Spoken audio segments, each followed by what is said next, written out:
Sebelum kalian menonton video ini, jangan lupa like dan subscribe ya. Terima kasih. Assalamualaikum warahmatullahi wabarakatuh.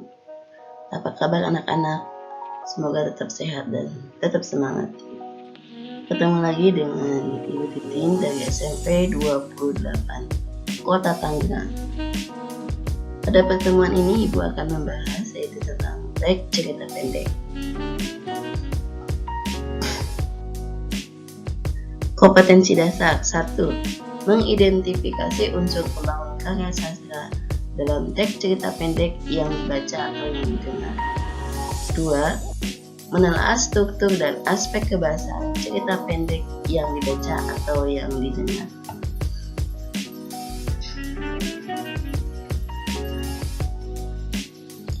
Pada bab 3 ini, Ibu akan membahas 1. Definisi, pembeda, ciri-ciri cerpen. 2. Unsur-unsur pembangun teks cerita pendek. 3. Struktur dan aspek kebahasaan teks cerita pendek. 4. Penyusunan teks cerita pendek berdasarkan struktur dan aspek kebahasaan. Yang pertama, definisi cerita pendek. Di sini Ibu hanya mengambil 2 definisi. Yang pertama adalah menurut H.B. Yasin, cerpen adalah sebuah cerita singkat yang harus memiliki bagian terpenting, yaitu perkenalan, pertikaian, dan penyelesaian.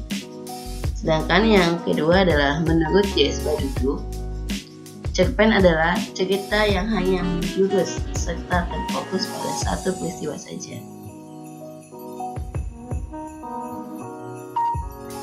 2. Unsur-unsur pembangun teks cerita pendek.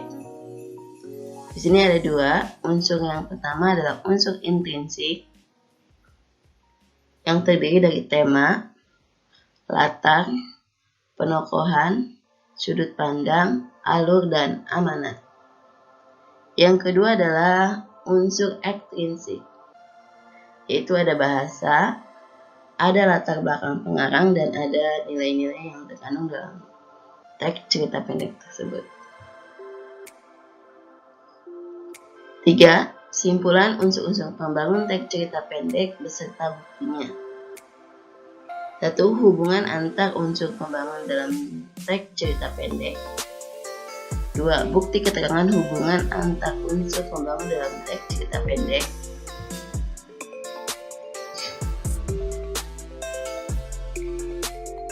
Sedangkan ciri-ciri cerita pendek 1. Panjang karangan lebih kurang 10 halaman. 2. Habis dibaca sekali duduk. 3. Hanya ada satu peristiwa yang menguasai jalan cerita. Yang keempat, terdapat konflik tetapi tidak menimbulkan perubahan nasib pelaku. Dan yang kelima adalah perwatakan tokoh dilukiskan secara singkat.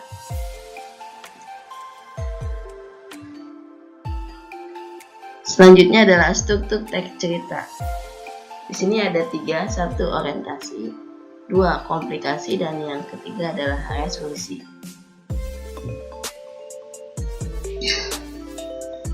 Kebahasaan dalam teks cerita pendek. 1. Penggunaan kata ganti orang dapat dilihat dari sudut pandang yang digunakan.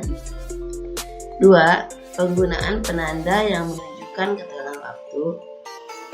Ketiga, pemilihan kosakata atau penggunaan kata benda khusus. Keempat, penggunaan uraian deskriptif yang terperinci. Dan yang kelima adalah penggunaan gaya bahasa atau majas. Yang keempat, penyusunan teks cerita pendek berdasarkan struktur dan aspek kebahasaan.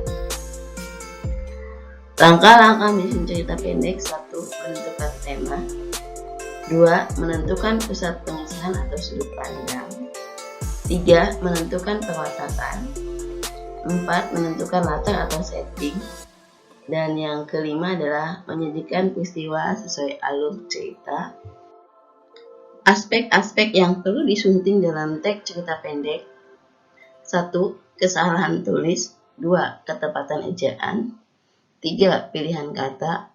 4. Keefektifan kalimat. Dan yang kelima adalah keterpaduan paragraf. Mungkin dari Ibu pokok bahasa bab 3 cukup sekian. Untuk lebih jelasnya silakan kamu baca lagi buku paketnya, yaitu khususnya bab 3 tentang teks cerita pendek. Ibu cukupkan sekian. Assalamualaikum warahmatullahi wabarakatuh.